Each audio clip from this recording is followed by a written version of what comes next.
محمد وعلى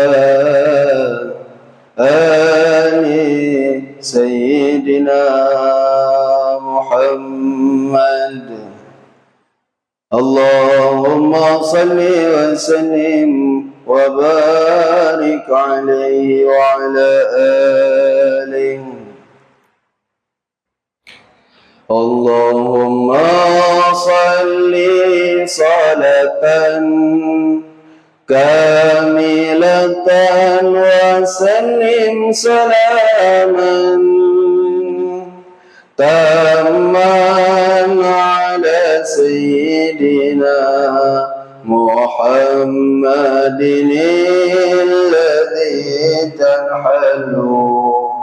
الذي تنحل به العقد وتنفرج به الكرب وتقضى به الحوائج وتنال به الرغائب وحسن الخواتيم ويستسقى الغمام بوجهه الكريم وعلى آله وصحبه في كل لمحة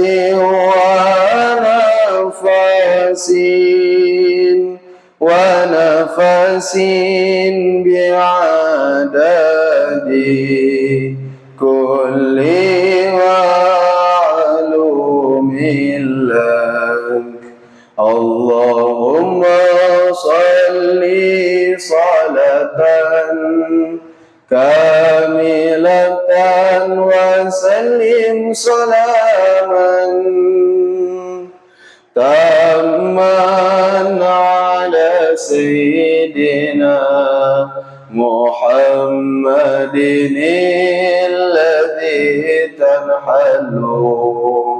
الذي تنحل به العقد وتنفرج به الكرب وتقضى به الحوائج وتنال به الرغائب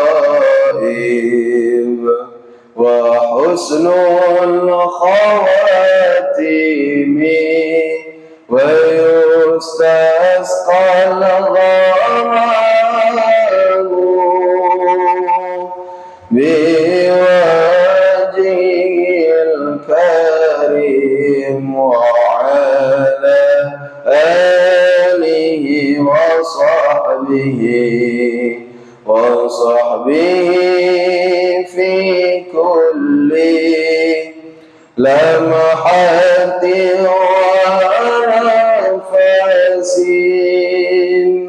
ونفس بعدد كل معلوم لك. اللهم صل صلاة كاملة وسلم سلاما تاما على سيدنا محمد الذي تنحل به العقد وتنفرج به الكرب وتقضى به الحوائج وتنال به الرغائب وحسن الخواتيم ويستسقى الغمام بوجهه الكريم وعلى آله وصحبه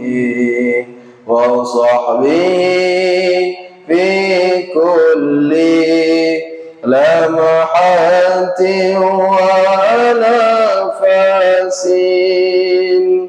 ونفس بعدد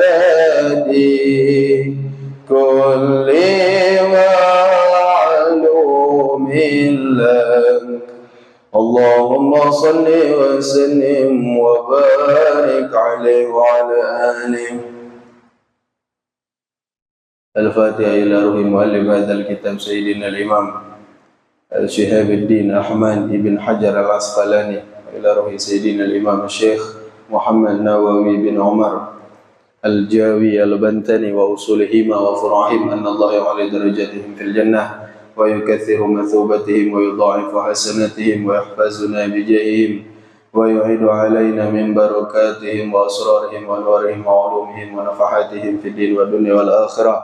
ثم إلى حضرة سيد الوالد المربي الروحي أبويا الحبيب محمد شكري بن علي بن شهاب، وإلى حضرات والدينا وعلى هذه النية وكل نية صالحة، وإلى حضرة النبي سيدنا ومولانا محمد صلى الله عليه وسلم بسر الفاتحة.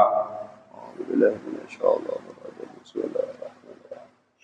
الحمد لله رب العالمين الرحمن الرحيم مالك يوم الدين إياك نعبد وإياك نستعين صراط المستقيم صراط الذين أنعمت عليهم غير المغضوب عليهم.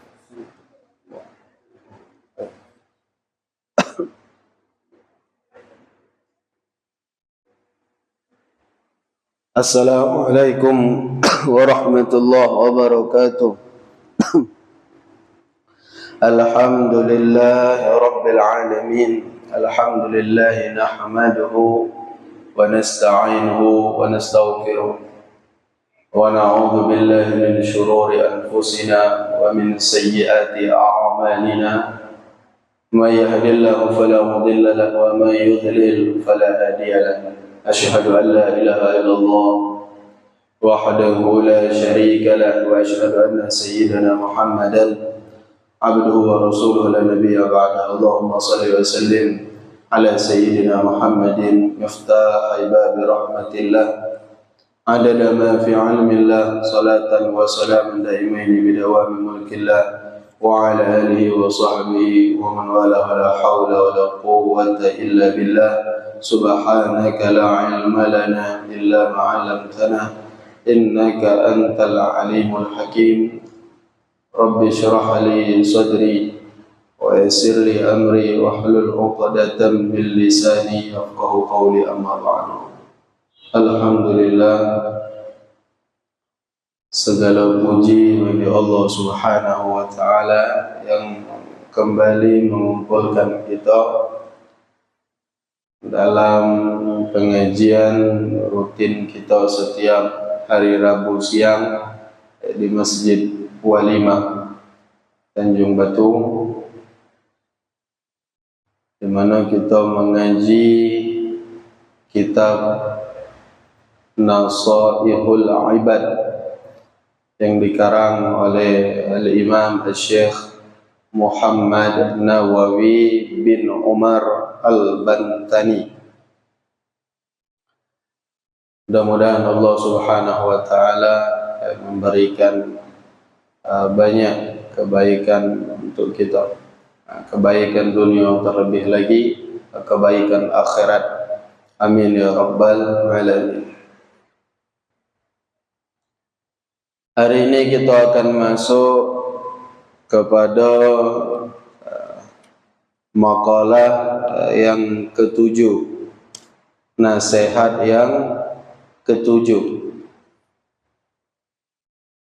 Wa qala al-musannif rahimahullahu ta'ala nafa'ana Allah bih wa bi'ulumihi fid darain ila an qala Wal maqalatus sabi'ah an Yahya ibn Mu'adz radhiyallahu anhu ma asallaha karimun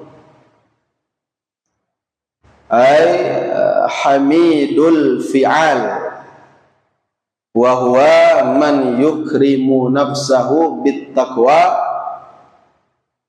wa bil ihtirasi anil ma'asi wala atharad dunya ay la qaddamaha wala faddalaha alal akhirati hakimun ay musibun fi af'alihi wa huwa man yamna'u nafsahu min mukhalafati aqlihi salim. Jadi nasihat yang ketujuh ini datang dari seorang ulama, seorang alim besar, seorang sufi yang bernama Yahya bin Mu'adz. Yahya bin Mu'adz radhiyallahu anhu. Beliau ini orang Iran, Yahya bin Mu'adz, orang Iran, dan beliau hidup lahir tahun 830 Masehi dan wafat tahun 871 Masehi, 41 tahun cuma umur Al-Imam Yahya bin Mu'adz.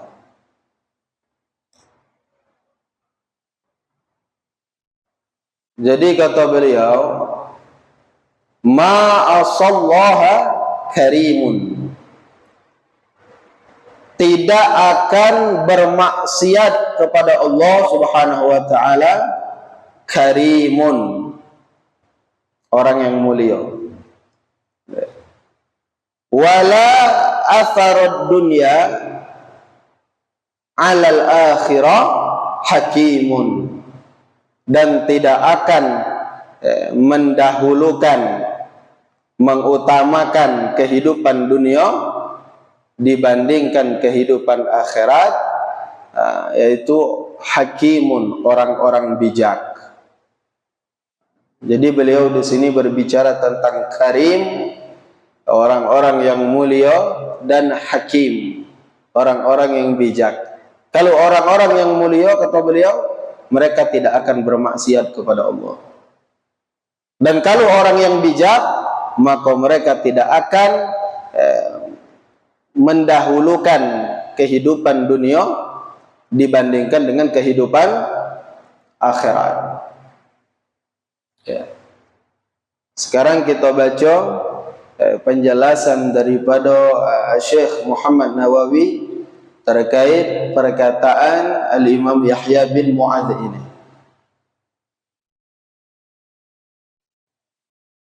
Ma'asallaha karimun, tidak akan bermaksiat orang-orang yang mulia. Siapa itu orang yang mulia? Orang yang mulia itu ay hamidul fi'al, orang-orang yang perilakunya itu terpuji. Hamidul fi'al, perilakunya, akhlaknya terpuji. Itu orang yang mulia. Diperjelas lagi oleh beliau, orang yang perilakunya terpuji itu siapa?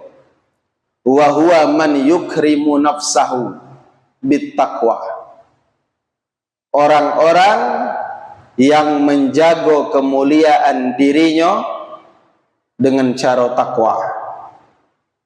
Wabil ihtiras anil ma'asi, dan mereka berhati-hati dari perkara maksiat.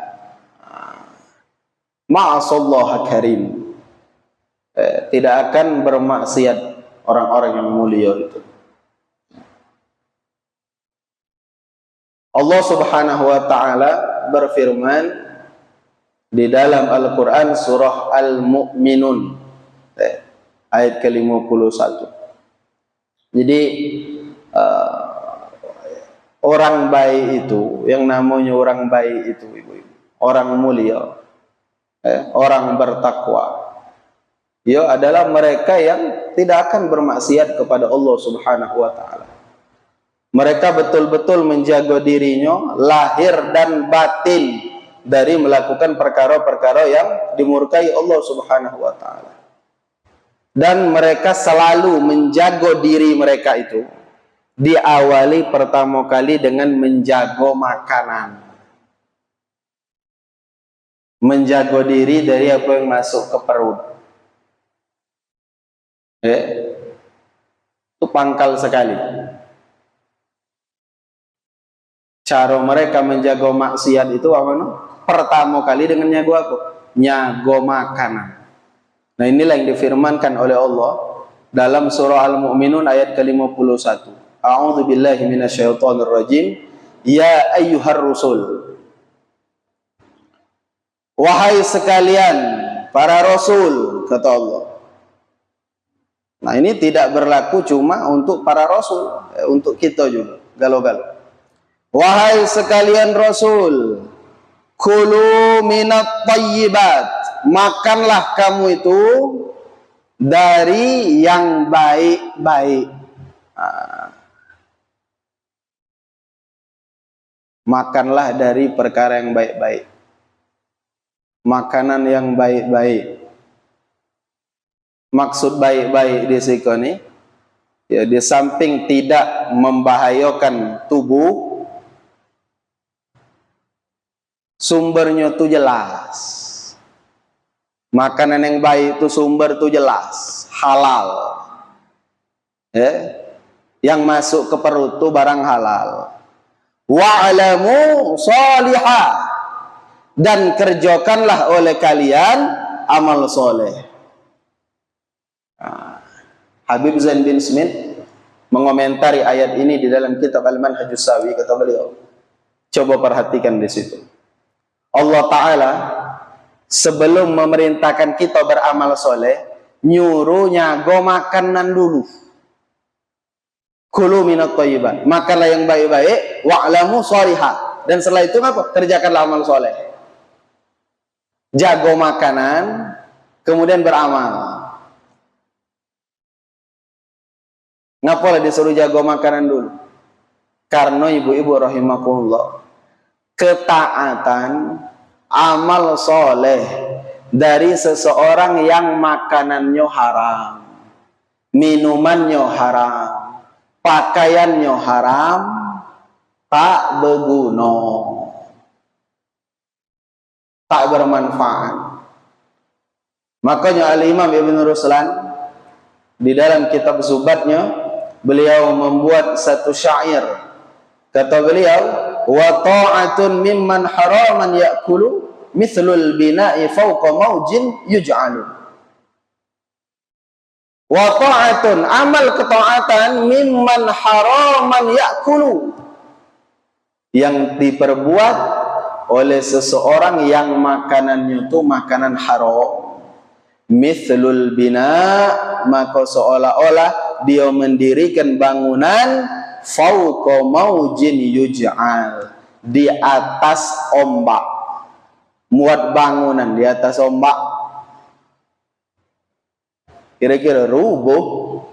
Kamu bangun rumah di atas ombak, di atas ombak, ya rubuh. Bangun rumah di atas tanah, kan di atas air, di atas ombak itu.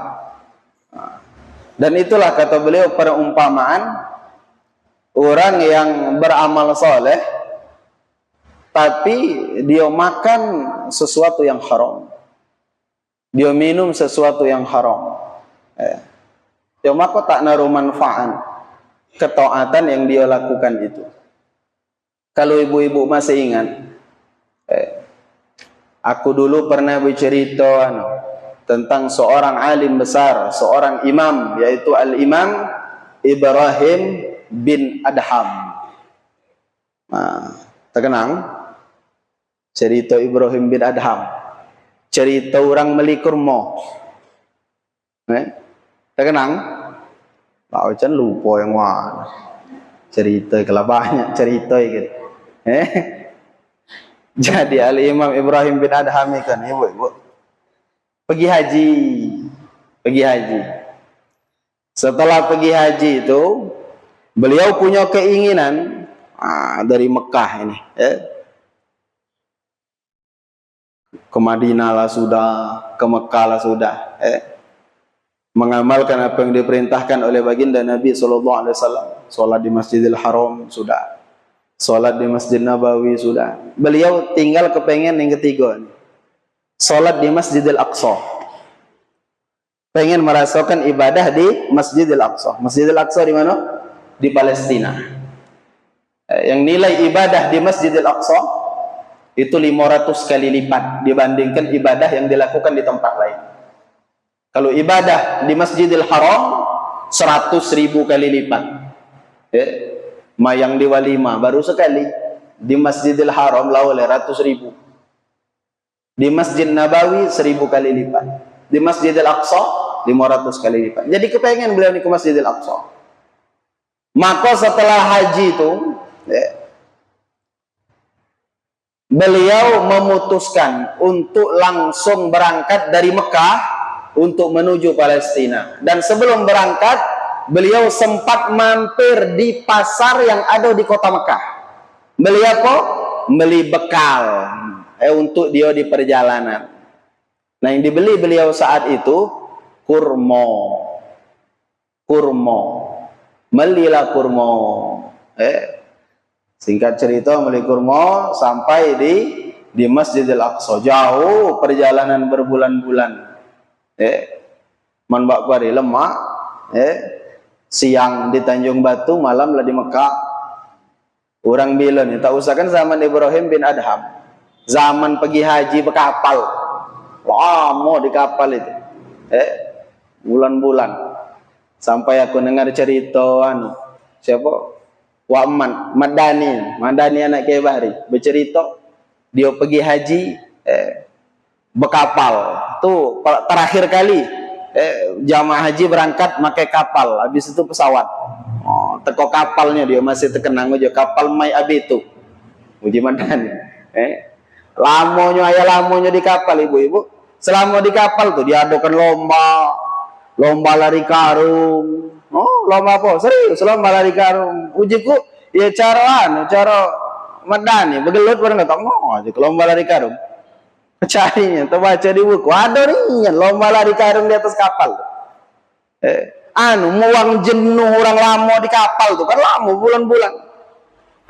Berkapal itu. Nah, bagaimana dengan Ibrahim bin Adham dari Mekah ke Palestina tuh berjalan. Jadi lama baru sampai. Singkat cerita sampailah beliau ini di Palestina di Masjidil Aqsa. Suatu malam beliau beribadah kepada Allah. Di tengah ibadahnya itu beliau diperdengarkan oleh Allah, dibuka hijabnya, pacak dengar percakapan dua malaikat. Uji malaikat pertama. Dua malaikat ngomong. Ujinya ikola Ibrahim bin Adham tuh. Ibrahim bin Adham, orang yang kalau dia berdoa, doanya tak pernah ditolak oleh Allah. Uji malaikat pertama. Dibantah oleh malaikat kedua. Uji malaikat kedua itu tuh dulu nih dia nyuapan berdoa, maka doanya tak bakal ditolak oleh Allah. Akhir-akhir ini doanya, ibadahnya tak naruh yang diterima oleh Allah. Ikan Ibrahim bin Adham ikan tak dengar. Malaikat ngomongkan dia tuh. Menpacak dikata gibah malaikatnya, bukan gibah tapi malaikatnya. Ngomongkan orangnya depan orangnya. Didengar oleh Ibrahim bin Adham. Berdegak Ibrahim bin Adham. Ibadahku akhir-akhir ini tak diterima oleh Allah. Mayangku, doaku tak diterima oleh Allah. Maka dia lanjutkan percakapan mendengar percakapan dua malaikat. Uji malaikat pertama, ngapa Pak pacak itu? Laju berapa? Uji malaikat kedua, dia kan sebelum ke Mekah. Di Mekah tuh untuk bekal di jalan beli kurma. Adalah sebutir kurma sekok. Ketika penjual kurma itu melayani, masukkan ke bungkus, ke kantong kira-kira, adalah sekok kurma campak. Disangka Ibrahim bin Adham itu tuh kurmanya. Yang melihat kurma campak, dia ambilnya, masuknya ke kantongnya tadi. Padahal uji malaikat, timbangan kurma dia beli lah cukup. Yang campak tadi nek penjual, bukan neknya. Jadi dia kan temakan nek orang. Oleh temakan reta orang tadi, temakan nek orang, alhasil amalnya, ibadahnya, doanya tak ada yang diterima oleh Allah. Nangis bu Ibrahim bin Adham. Ya Allah, nangis. Tak naruh guna aku ibadah itu berarti. Tak maju je Ibrahim bin Adham, baik kau terus, alangkah kasihan dia aku. Men baik kau terus modelnya. Jadi tak naruh jalan lain. Aku harus balik ke Mekah. Nak dicari mamang berjual kurma tadi. Balik ke Mekah, berjalan pulau. Berjalan pulau. Dia berkenangan di mana lah lapak kurma tu dulu. Akhirnya dapat dicari. Cuma dia heran. Dulu yang jualnya tua. Bawa kali budak muda. Dia sempat ragu, kalau bukan dia keliling lagi. Apa dulu yang berjualan tu tua. Setelah berkeliling ibu-ibu ya tak naruh. Dan dia yakin nih kalau aja lapaknya tuh tak salah lagi. Aku masih ingat persis posisi aku beli. Akhirnya dia bertanya dengan budak yang ada di lapak itu. Uji aku nak bertanya. Aku berapa bulan yang lewat beli kurma di Wika nih. Cuma nyualnya tuh ikan mbak kau ngenti. Oh, uji budak tadi kamu tuh berarti dulu beli dengan bapakku. Aku anaknya. Oh, senang dia akhirnya bertemu. Mana aja bapakmu tuh? Bapakku lah meninggal. Lah ninggal. Oh, tekannya dia ya Allah lah ninggal orang itu. Bak mana iko? Akhirnya kamu ada perlu apa juga tadi dengan bapakku? Diceritakannya lah, cerita kurma tadi, kurma sekok tadi sebiji itu. Jadi aku ikon jo kau kan ahli waris bapakmu. Aku minta ridhonya dengan kau. Ridho kelah aja kurma sekok tuh. Agar apa? Ibadahku ini tak ada sia-sia. Uji budak tadi, aku ikon menaya mengikhlaskan kurma sekok, yo gampang kecil bacaannya kurma sekok, mudah mengikhlaskannya. Cuma baik kau je aku 11 beradik, artinya ahli waris bapak, bukan aku baik. Ada 10 lagi. Nah aku tak pacak, tak berani ngomong mewakili orang 10 itu. Ngomongkan yo kami adik-beradik ikhlas, kalau tak berani aku. Jarang ada yang tak ikhlas. Jadi bagaimana aja? Ya man kamu amin gak ada seorang-seorang aja. Dari sekok-sekok. Berpikir Ibrahim Raham ya Allah, leman gawe. Cuma tak ada jalan lain ibu-ibu. Tak ada jalan lain. Ini penting. Kaitannya perihal ibadah dia. Ya sudah aja siko. Minta sekok-sekok alamat adik-beradikmu dinjuk. Yang paling jauh kata Habib Zain bin Sumin dalam kitab Manhajus Sawi, paling jauh beliau sampai berjalan ke daerah Basrah. Basrah itu di Irak. Dari Mekah dari ke Irak. Nyari adik-beradik tadi. Lemah mbak itu baik kaki kan sampai di situ tuh. Nak bertanya pula, bukan naruh HP. Naruh HP lemah, ataupun itu orang seorang. Singkat cerita ibu-ibu, beres gawe tadi. Lah bertemu galau dengan belas beradik tadi. Dan seluruhnya ikhlas. Mengikhlaskan kurma yang sebiji itu. Baru tenang Ibrahim bin Adham. Dan kemudian beliau kembali ke Palestina. Melanjutkan rencana dia tadi. Nah ibadah di Masjidil Aqsa. Dan suatu malam ketika beliau sholat, beliau kembali diperdengarkan oleh Allah percakapan dua malaikat. Malaikat dulu inilah. Uji malaikat yang pertama, inilah Ibrahim bin Adham. Yang doanya, ibadahnya ditolak oleh Allah. Uji malaikat pertama. Uji malaikat kedua, endo lagi ditolak tuh. Ngapa? Lah sudah. Urusan kermo sebiji telah beres. Oh, dengar itu ibu-ibu Ibrahim bin Adham, dia bersyukur kepada Allah. Alhamdulillah akhirnya kembali ibadahnya diterima oleh Allah. Pasal kurma seko. Kurma seko tadi ibu-ibu, tak pacak juga sebenarnya dikatakan ceto haram. Itu tuh syubhat. Barang syubhat. Barang yang tak jelas antara halal dan haram. Maka kata baginda Nabi SAW dalam satu hadis yang diriwayatkan oleh Imam Al-Bukhari wal Imam Muslim, disebutkan oleh Imam An-Nawawi dalam kitab Al-Arba'in, hadis 40. Kalau kamu dulu kecil kalau agama di Nurul Yakin, itu ada pelajaran hadis namanya hadis Arba'in. Hadis 40, aku ingat nih belajar hadis itu kelas 3. Kelas 3 ibtidaiyah belajar hadis Arba'in. Ada hadis nomor 6.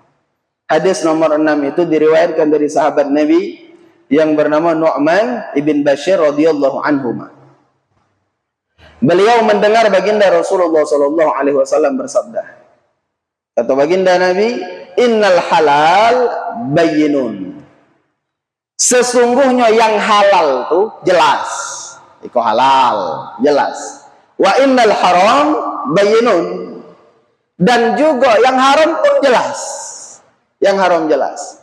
Wa bainahuma. Nah, antara keduanya itu umurun mushtabihatun.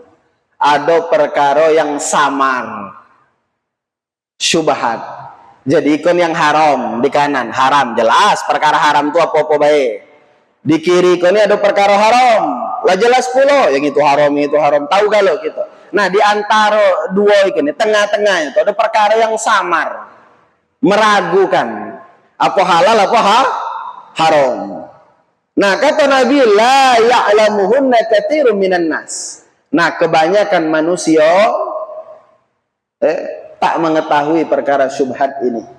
Famanittaqash syubhat, siapa menjaga dirinya dari barang yang syubhat, kata Nabi, faqad istabra'a lidinihi wa irdihi.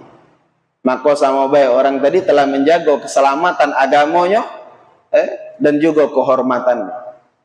Nah, barang syubhat yang tak jelas antara halal dengan haram. Lagi bahaya ibu-ibu. Pacak muat doa tak kabul. Pacak muat ibadah tak diterima.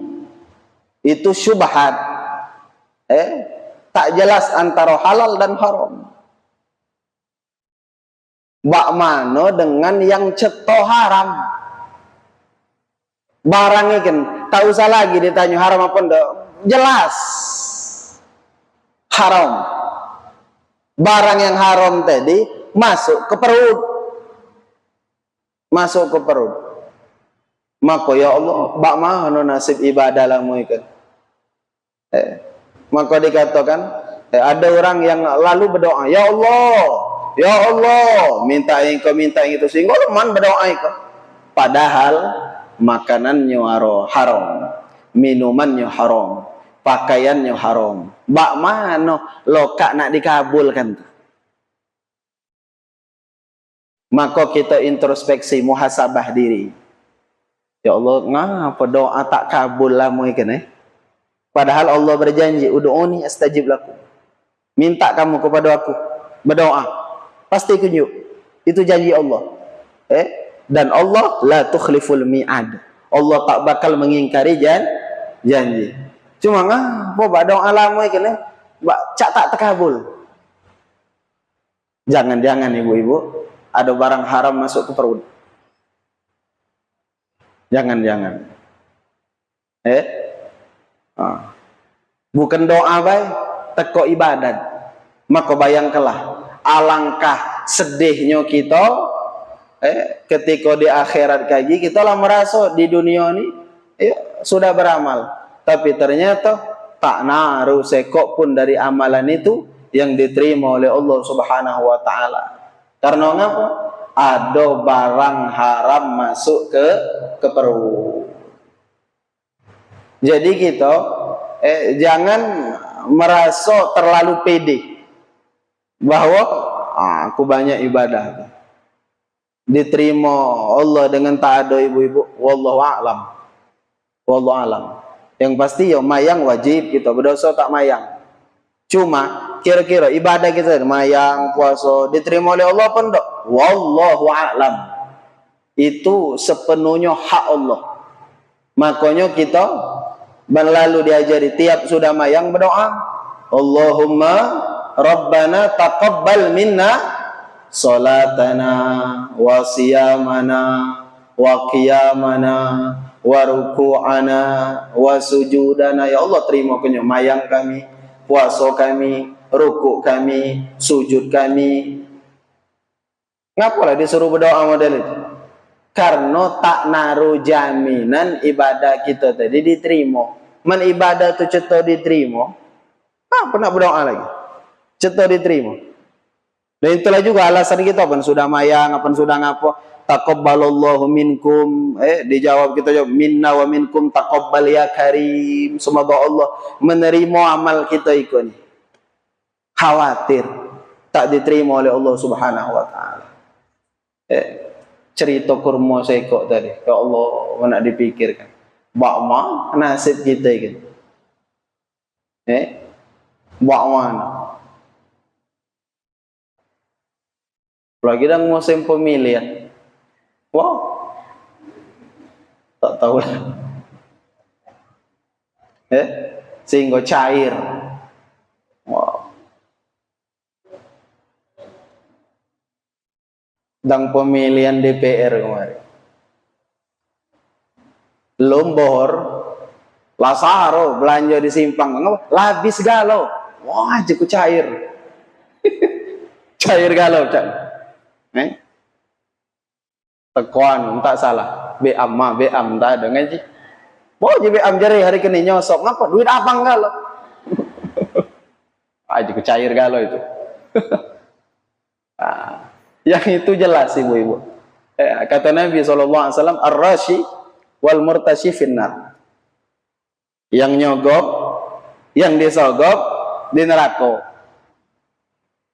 Uji guru kami Indonian, perihal nyogok tu berdosa, ndak berdosa. Karena di hadis Nabi itu ndak nyebut berdosa. Nabi do nyebut yang nyogok, yang menyogok berdosa. Yang apa? Yang nyogok, yang disogok berdosa ndak. Cuma yang nyogok, yang disogok masuk neraka. Anda nih yang berdosa. Cuma masuk neraka. Ya Allah, yang disejarkan dikit lah. Tapi ibu-ibu itu apa pertaruhannya ibadah kita. Maka hati-hati. Maka tadi dikatakan oleh Yahya bin Mu'adz, ma'asallaha karimun.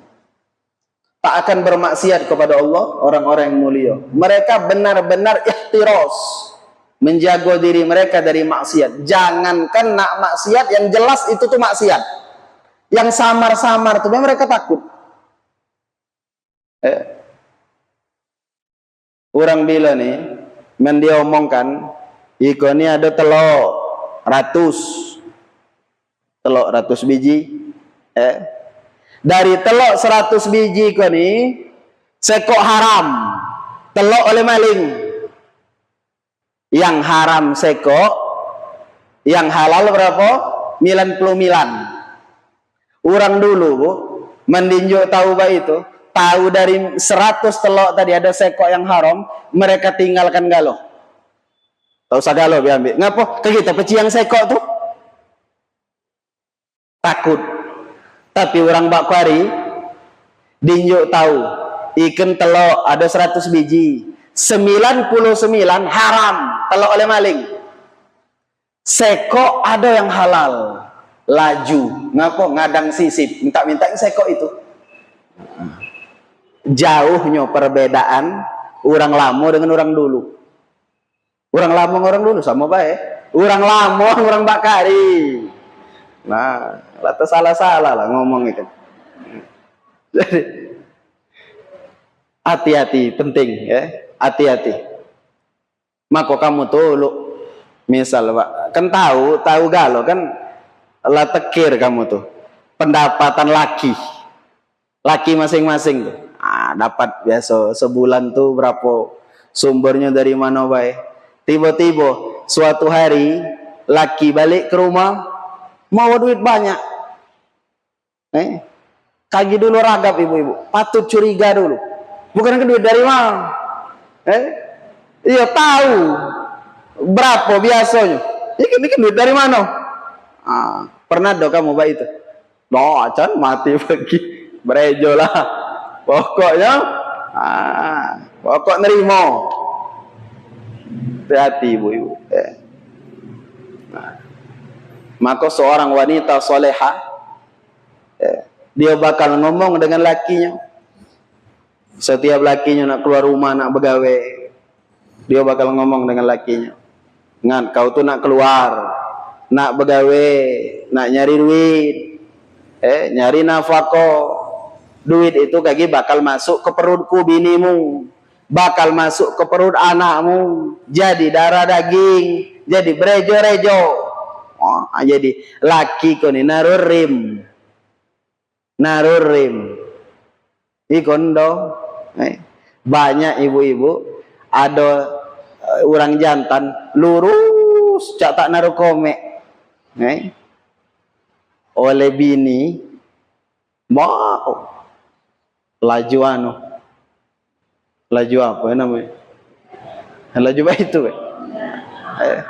lamo ikan ni tak naruh komek lurus penakut leman kena rutuan gua kali orang keni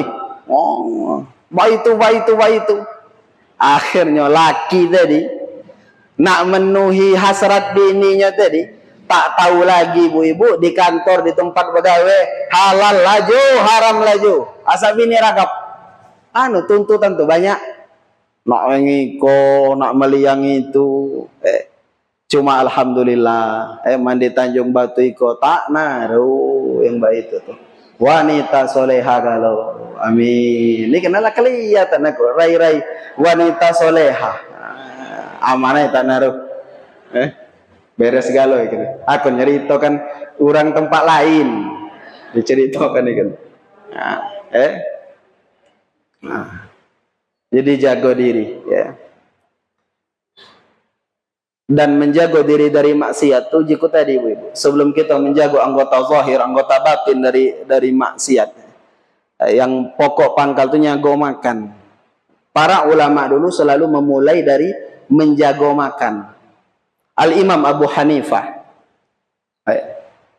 yang kita kenal madhab Hanafi. Madhab Hanafi itu didirikan oleh Al-Imam Abu Hanifah. Nama aslinya Nu'man bin Thabit. Imam Abu Hanifah. Di zaman beliau pernah terjadi orang kemalingan kambing. Tekabar kambing si anu hilang. Ada kambing hilang. Maka semenjak cerita ada kambing hilang itu, tak galak lagi makan daging kambing. Ngapa? Jarak kambing yang kemakan tuh kambing hilang tuh. Hobi beliau ini kambing hobi. Dan baginda Nabi SAW hobi daging kambing. Nabi itu hobi, terutama bagian paha. Makanan paling disenangi oleh baginda Nabi SAW. Dan Imam Abu Hanifah pun itu hobi dengan kambing tadi. Sehobi itu dengan kambing, jak tekabar kambing hilang, tanda lagi makan kambing. Jarak kambing yang kau makan tuh kambing hilang tuh. Akhirnya beliau hitung usia pasaran kambing, umur kambing tuh pasarannya berapa lah? Dihitungnya oleh beliau.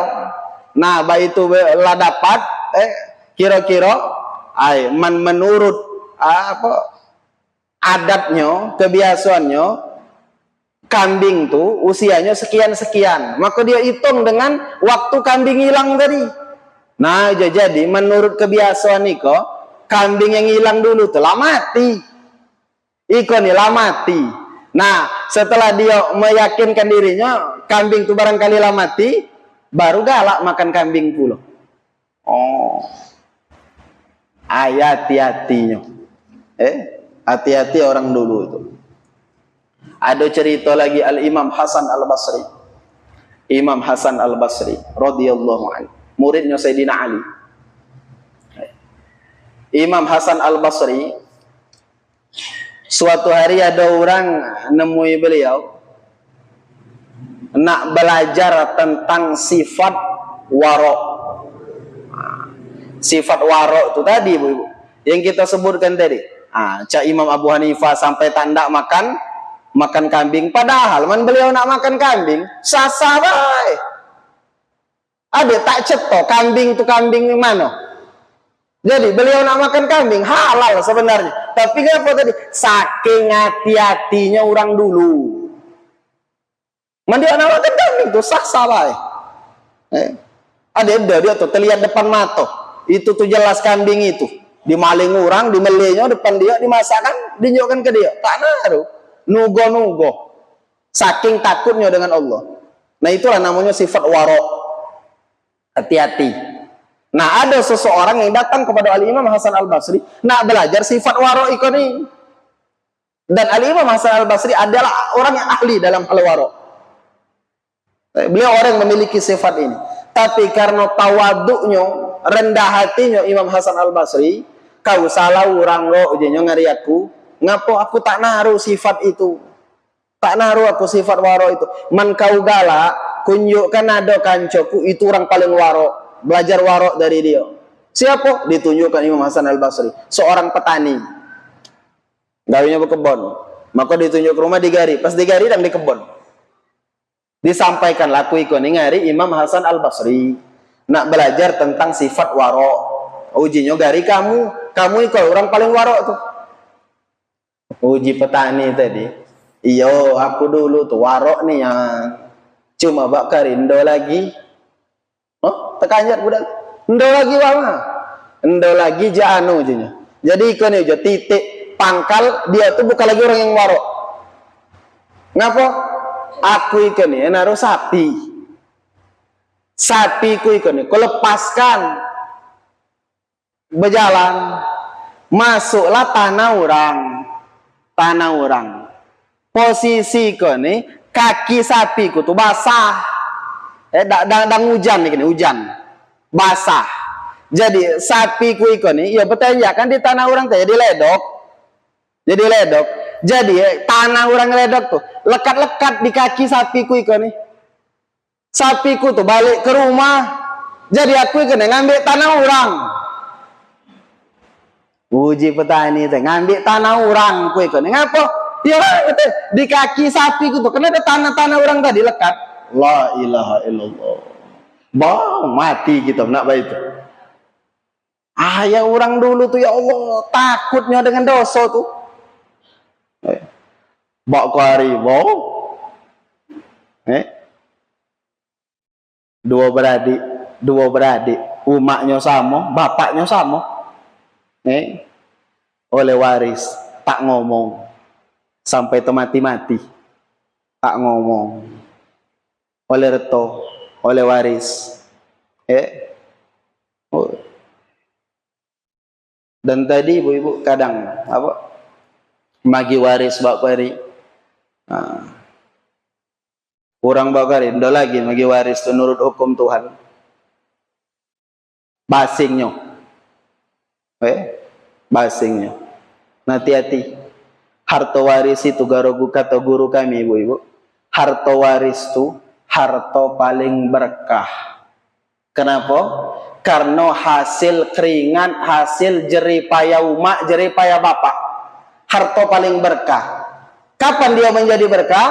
Ketika dibagi dengan cara yang benar. Tapi mentak benar nyaroi kagi bawa waris dapat rumah, padahal menurut bagian nian, menurut aturan tak ada dapat oleh tanah, oleh tanah. Kita nak mayang di atas itu. Ibu-ibu, ada ibadah yang hukum ibadah itu sah secara fikih, tapi haram. Ibadah apa mana? Sah secara fikih tapi haram.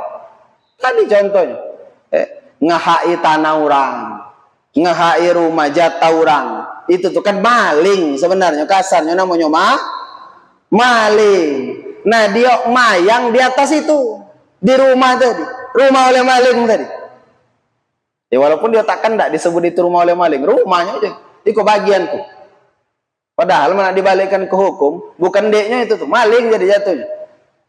Ibadahnya sah secara fikih, syarat rukunnya terpenuhi, bacaan Fatihahnya bagus. Tapi ngapa? Tempat mayang tadi haram. Maka tak naruh loka ibadah tadi diterima oleh Allah. Dan hukum dia mayang tadi haram hukumnya. Nah itulah ibadah yang sah secara fikih tapi haram. Kita melimu kena. Taruhlah, anggaplah regomu kena tu 100.000, 99.000 duit halal, 1.000 rupiah duit haram. Maka ibadah kita tadi hukumnya haram. Jadi nak hati-hati nih ibu-ibu urusan reto ini. Dan para ulama dulu menjaga ini, bejago nian. Ada lagi yang lucu, cerita Imam Hatim Al-Asam. Nak nyago diri dari maksiat. Maksiat itu maksiat yang bukan baik makan ya. Ulama itu menjaga diri dari maksiat bukan baik dalam perihal makan. Dalam segala hal. Tak hendak nyakiti orang. Jangan sampai omonganku ini ada orang tak lemah. Bejago nian. Sampai ke taraf ibu-ibu yang mereka bejago tuh rasanya tak masuk akal. Kita jadi mikir gini, oh jadi kau akan sampai apa itu? Ayah nak nyago hati orang. Luar biasanya mereka tuh. Nah inilah apa yang dikatakan sebagai karimun, orang yang mulia. Orang mulia itu apa? Orang yang hati-hati. Hidupnya tuh hati-hati. Hati-hati jangan sampai melakukan dosa, hati-hati jangan sampai aku ngulau orang, jangan sampai orang tak lemah oleh aku sih. Hati-hati nih. Jadi ada seorang ulama, Al-Imam Hatim. Al-Imam Hatim ini dijuluki Hatim Al-Asam. Asam itu ibu-ibu artinya peka.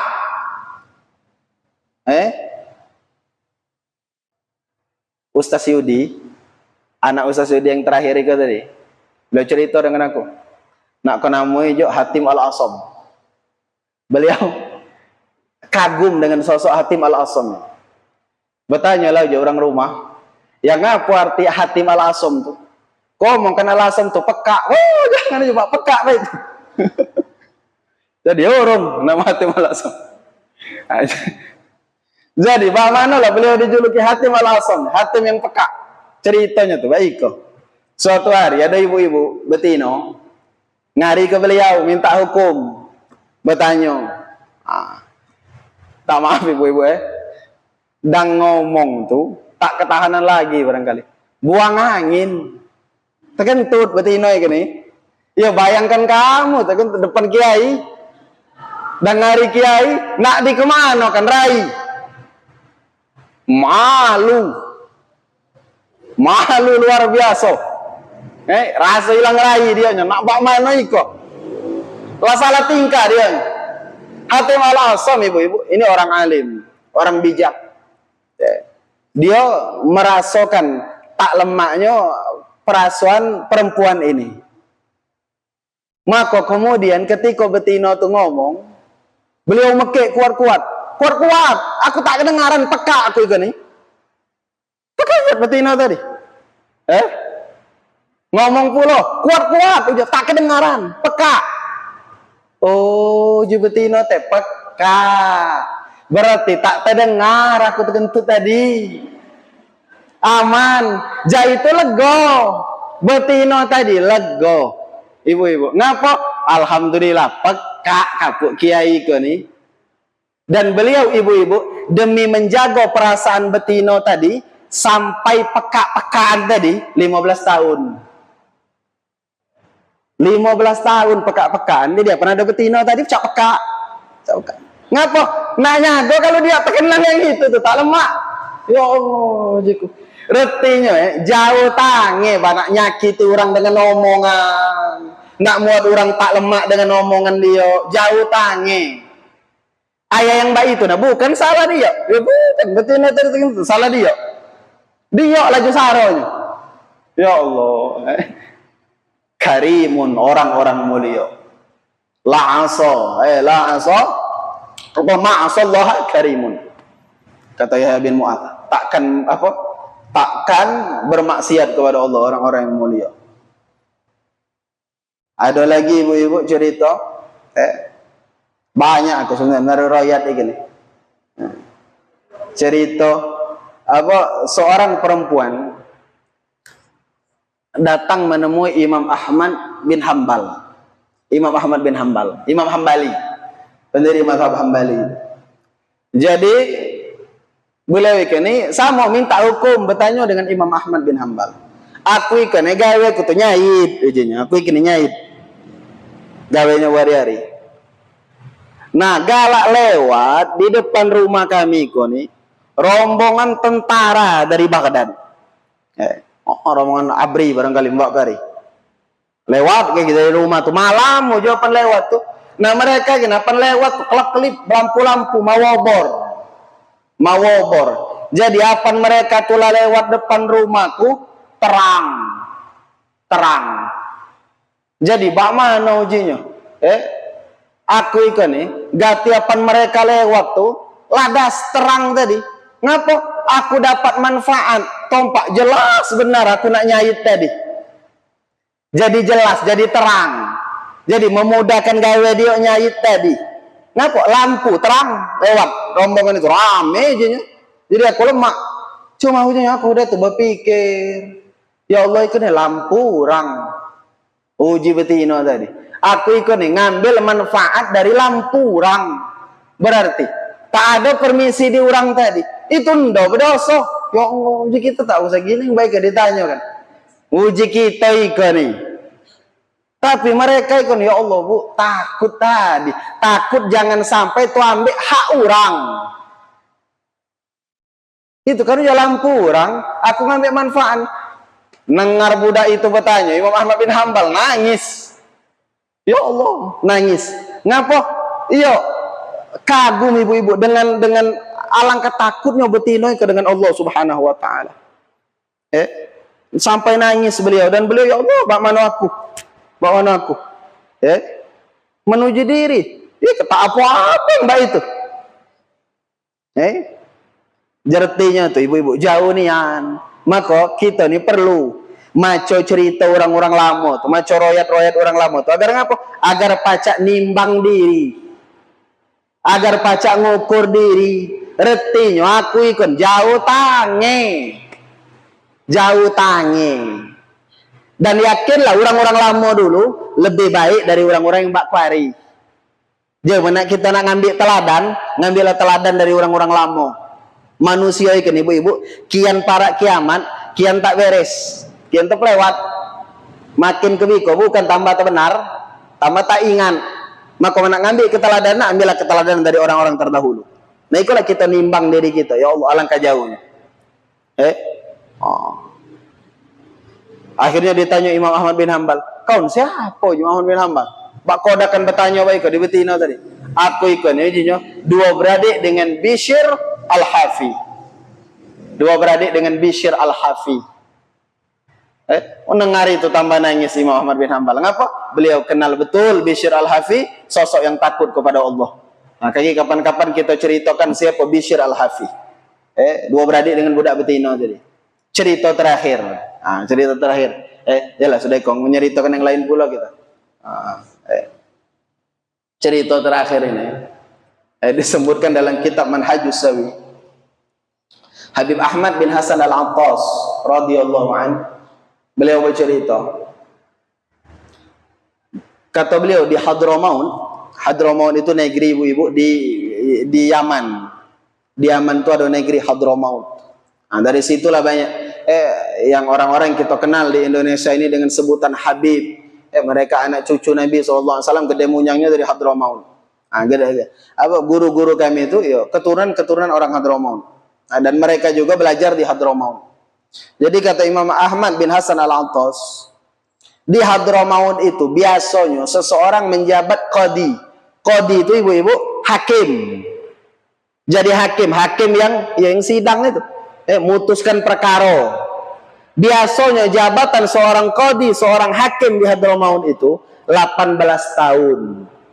Biasanya orang menjabat. Nah, ada cerita kata Imam Ahmad bin Hasan Al-Attas, ada seorang qadi, seorang hakim yang selama 18 tahun menjabat tak naruh kasus, tak naruh menyelesaikan sengketa orang. 18 tahun jadi hakim, tak naruh cerita orang ngadu yang ikut bebala nak diselesaikan, tak naruh. Menggambarkan ngapa? Saking amannya negeri Hadramaut, orang bercegelan tuh tak naruh, orang bebala tuh tak naruh, orang nak sarak tak naruh, aman tentram negeri itu. 18 tahun jadi hakim, tak naruh kasus, makan gaji buta ya. 18 tahun, tak naruh gawe. Satu-satunya kasus yang pernah dia selesaikan selama jadi hakim cuma sekok kasus. Kasus apa? Kasus jual beli tanah. Jadi baik kok cerita jual beli tanah kan. Si A beli tanah di B, sudah akad selesai, ke tanahnya berbayaran. Baik itu dikelola oleh si A, ibu. Tanah dia beli dari B tadi, apan dikedok, isi tanah tuh emas galau. Bau jarak bisa beli tanah pompak emas galau. Banyak. Kunjuk kamu. Mana? Aduh, oleh emas mandiri kan kamu bayangkan lah, kamu beli tanah oleh emas. Wow, rezeki.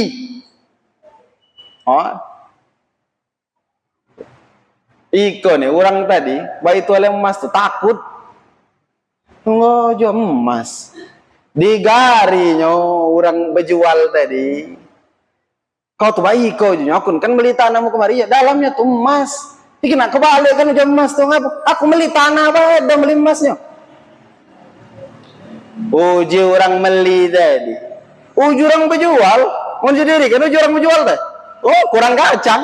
Ya sih kau mana emas orang nggak ngenyok kan. Datang nih ke sama pulau. Uji orang berjual tadi. Boleh kau jual tanah tuh teko isinya itu. Bebala. Ayat tak madanya, mau juga jarang nada di diri. Bebala baik kok. Aku nak kau gari kok nek ku be. Ah, kamu tuh udah ngarepot. Nah, yang baik kan kita masuk akal gitu. Ngapa lain? Saking hati-hatinya. Akhirnya ibu-ibu bebala tak udah-udah ngari hakim, ngari qadi tadi. Bak mana ikut ceritanya? Masalah kami kok, bak mana solusinya? Bak mana aja hakim ceritanya? Diceritakan, ngari teko hakim tadi bingung. Bak mana ini kok? Akhirnya hakim tadi orang pintar. Nah, baik aja hakim. Solusinya, kau ada 2 anak bujang. Ngomong di orang beli tanah. Ada aja anak bujang. Dia tanya pula orang jual tanah. Kau ada 2 anak gadis. Ada. Nah, budak 2 ini jadikan. Uji hakim tadi, kamu jadikan. Kagi isi tanah tadi. Enjokan ke budak 2 ini. Akor uji orang 2 tadi. Baik itu baik, jangan ngomong dia. Iya, baik itu baik. Selesai masalah tadi. Ya Allah. Tak kenal ada yang baik. Tapi nyata ternyata ada ibu-ibu kejadian seperti itu. Nah, inilah orang-orang dulu. Mereka betul-betul menjaga diri mereka dari maksiat. Tak usahkan nak ngawekan barang yang jelas. Ikoni dosa besar. Jauh tangi. Yang baik itu baik. Tak nak. Nah, inilah karimun, orang yang mulia. Inilah orang yang bertakwa itu. Artinya Pak Mano, jauh tangi kita Pak Gari, dengar tak terparah-parah, jauh tangi. Baik, kita lanjutkan sekarang. Dan sudah jadilah bercerita itu, lah banyak. cerita. Nah, kita lanjutkan perkataan Yahya bin Mu'adz tadi. Ma'asallaha karimun, tidak akan bermaksiat kepada Allah orang-orang yang mulia. Wala atharud dunya 'alal akhirah hakimun. Dan orang yang bijaksana, hakimun. Orang yang bijaksana ini maksudnya disiko dijelaskan aklihis salim. Akalnya sehat. Akalnya sehat. Orang yang bijaksana itu wala atharud dunya 'alal akhirah. Tak akan mendahulukan dunia dibandingkan dengan akhirat. Dalam pengertian ibu-ibu, dia tak akan mengorbankan akhiratnya karena dunia. Ngapa? Rugi besar. Rugi. Dia tak bakal mengorbankan akhiratnya demi kehidupan dunia yang hina. Dunia ini hina ibu-ibu. Dunia itu hina.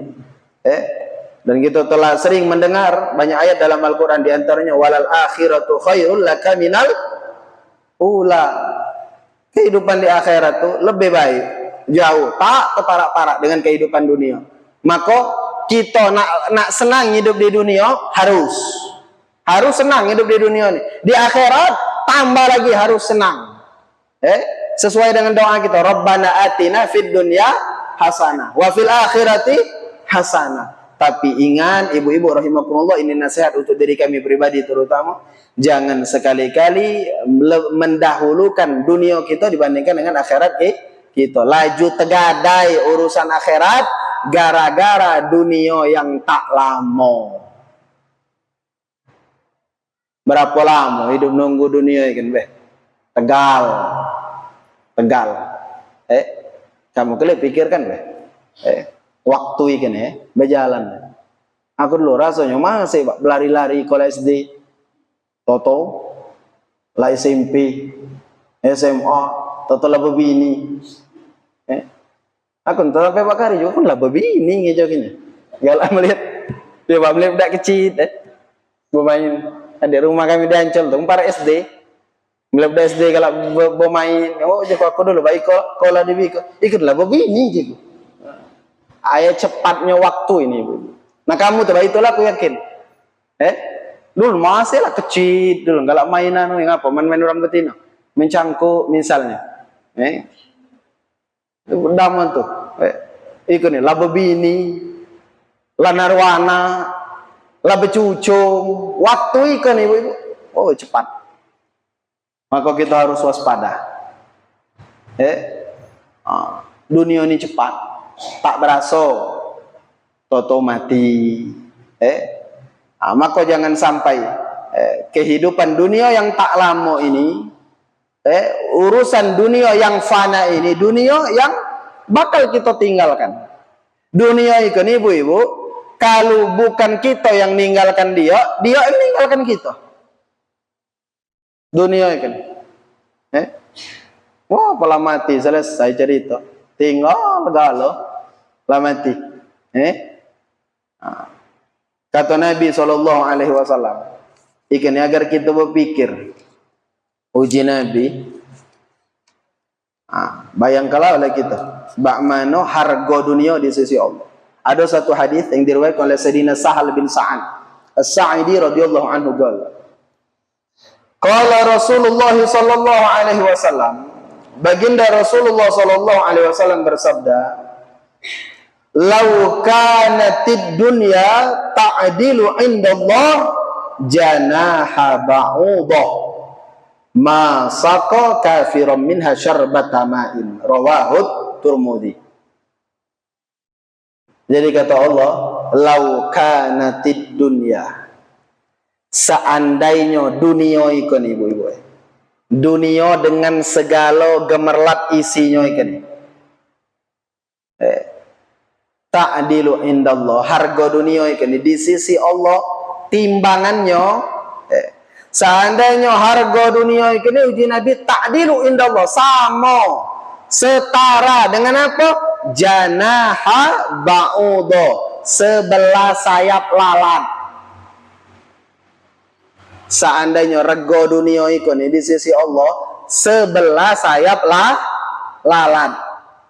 Nabi teko nyebut 2 sayap lalat lagi dah, sebelah. Man rego dunia ikan uji Nabi ya, di sisi Allah seharga sebelah sayap lalat, masa kafiran min hasyarbatamain. Maka Allah tak akan memberikan rezeki kepada orang kafir walaupun seteguk minum. Seandainya harga dunia di sisi Allah seharga sebelah sayap lalat, teko nyebut 2 ndo, sebelah. Berarti ngapa ibu-ibu? Dunia iko ni banget tak bergonyo tuh. Man harga dunia tuh sebab itu baik, uji Nabi. Tak naruh orang-orang kafir pacak minum. Allah tak hendak menunjukkan nikmat kepada orang yang tak percaya dengan Allah, walau seteguk air dia nak dinjuk Allah. Nyatanya apa yang terjadi sekarang? Bukan dia seteguk air, dunia ini dinjukkan oleh Allah kepada orang kafir. Berduitlah orang kafir bu, dari kita orang Islam nih. Toke di pasar jadi 16 mana tuh Cino galau itu tak percaya galau dengan Allah. Oh duitnya banyak. Duitnya banyak. Kita Islam kan buntu. Duitnya banyak. Dunia dibagi-bagikan oleh Allah kepada mereka. Nah, ngapalah sampai dunia dibagi-bagikan oleh Allah kepada mereka? Berarti ngapa? Tak berego. Jadi diinjuk-injuk kan. Man dunia tadi berego, regonya tu tak usah nak mahal-mahal. Seharga sebelah sayap nyamuk wae. Teko minum, ya Allah kamu ndak kenjuk. Ikan belahana minum diinjuk oleh Allah mereka. Berarti ngapa? Teko dibandingkan dengan sebelah sayap nyamuk, sayap lalat, dunia ikan ini masih kalah di sisi Allah. Bergolah sebelah sayap lalat lagi. Ayat tak bergonyo. Nah, yang tak bergoi kola mati-matian ngubarnya. Mayang tinggal, nak ngaji tak koda. Ngubar yang lebih rendah dari sebelah sayap nyamuk tadi. Jadi mana dipikirkan. Nah, maka disebutkan di sini oleh Imam Yahya bin Mu'adz, orang yang akalnya sehat, wala athara dunya ala akhirah. Hakimun, orang yang bijaksana, orang yang akalnya sehat. Orang yang akal sehat itu ceto berpikir gitu benar. Berpikir gitu benar. Orang yang akalnya sehat takkan galak ngorbankan akhirat yang kekal untuk dunia yang hina. Jadi silahkan ibu-ibu kita ambil bagian kita di dunia, silahkan. Islam tidak melarang kita naruh reto. Bahkan kemari dalam pertemuan sebelumnya, kalau kau ngomongkan nak seimbang kalau gawe itu, nak seimbang kalau gawe itu, dunia itu nih urusan dunia cuma pacak beres dengan harta, menbuntu kalau gawe macet, kalau gawe lesu, mayang lesu, ngaji lesu, buntu. Jadi mau tak mau kita harus berharta. Cuma jangan diperbudak oleh reto, jangan dilolokan oleh reto. Reto itu ibu-ibu lepaskan di tangan, jangan di hati. Ngapo? Kalau reto di tangan, kita yang ngendalikannya. Kita tak ada diperbudak oleh dia, kita yang megang. Nah, kita ngendalikannya. Tapi kalau reto telah masuk ke hati, kita bakal dikendalikan oleh harta. Akhirnya halal, laju, haram, trebes, tak tahu lagi. Sehingga apa? Pokok gerot.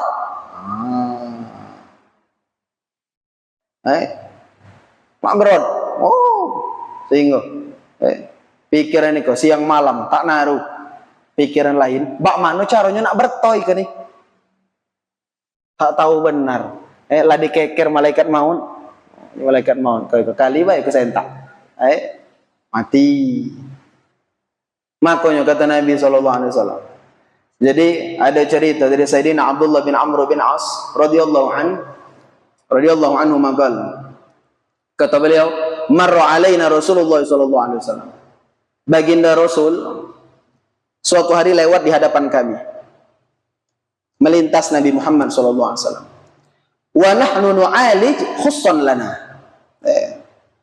Dan kami tengah memperbaiki pondok kami, gubuk kami. Beliau menggambarkan tempat tinggalnya, teko disebutnya rumah lagi ndo. Ngapa? Kami dang meruri gubuk kami. Ayat tempat tuh sebenarnya ibu-ibu tak pantas untuk dibuat rumah, disebut rumah. Kami dang bebenaran gubuk, tiba-tiba baginda Nabi SAW lewat. Bukan asar jam berapa? Hah? 3 berapa?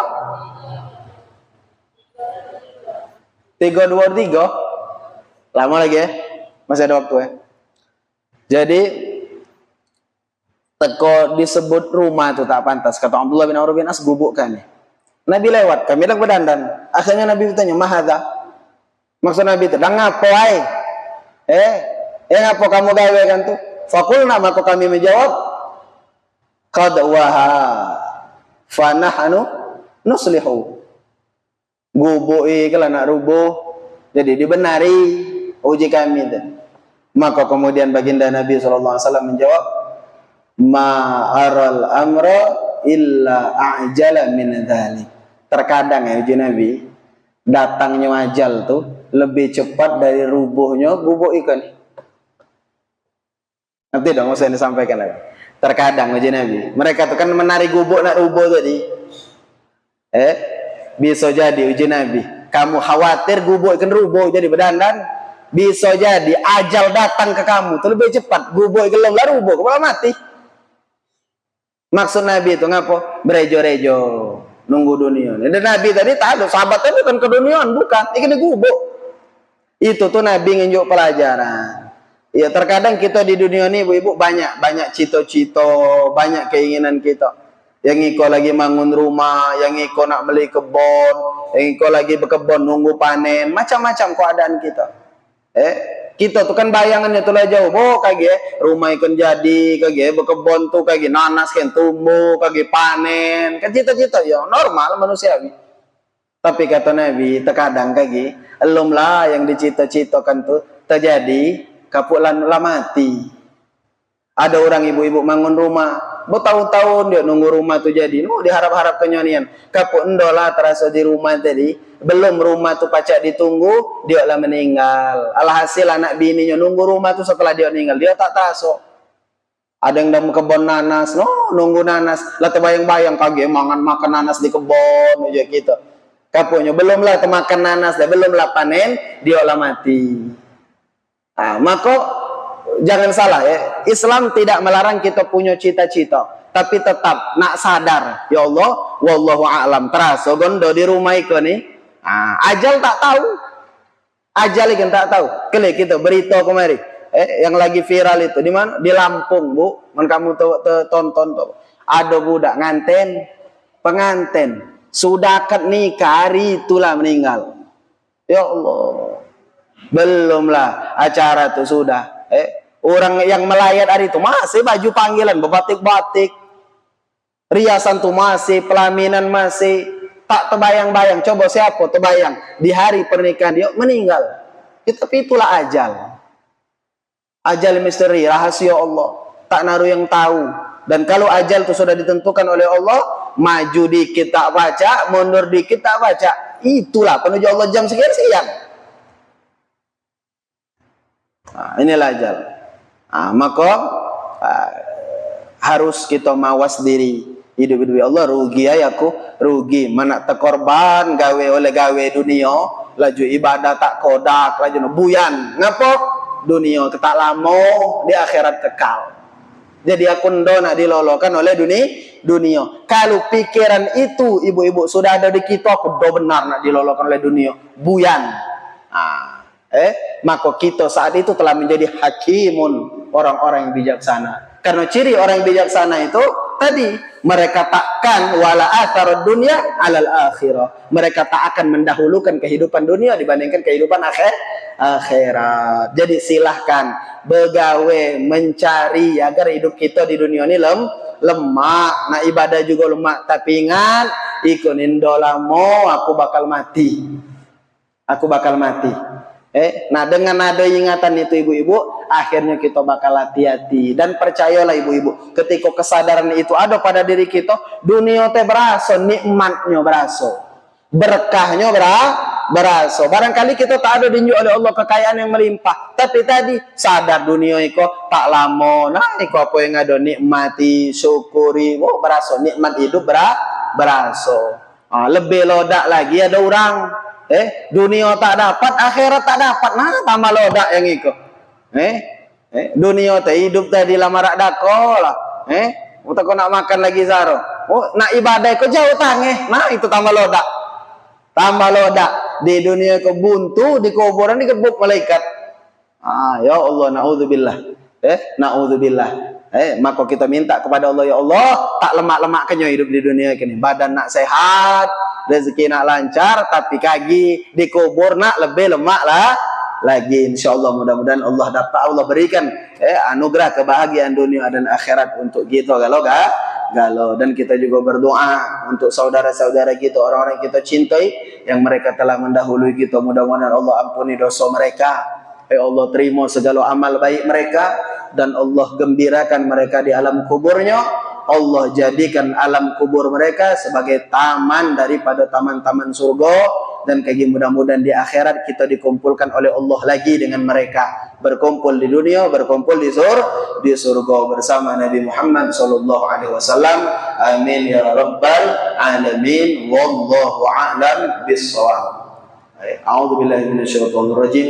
Bismillahirrahmanirrahim. Alhamdulillahirabbil alamin. Allahumma shalli wa sallim ala sayyidina Muhammad wa ala alihi wa sahbihi ajma'in. Allahumma ighfir li ummati sayyidina Muhammad. Allahumma arham ummata sayyidina Muhammad. Allahumma astur ummata sayyidina Muhammad. Allahumma ajbur ummata sayyidina Muhammad bihaqqi sayyidina Muhammad wa ali sayyidina Muhammad. Rabbana atina fid dunya hasanah wa fil akhirati hasanah wa qina adzaban nar. Wa sallallahu ala sayyidina Muhammad wa ala alihi wa sahbihi wasallam. Walhamdulillahi rabbil alamin. Subhanakallahumma wa bihamdika asyhadu an la ilaha illa anta astaghfiruka wa atubu ilaik. Wassalamu alaikum warahmatullahi wabarakatuh.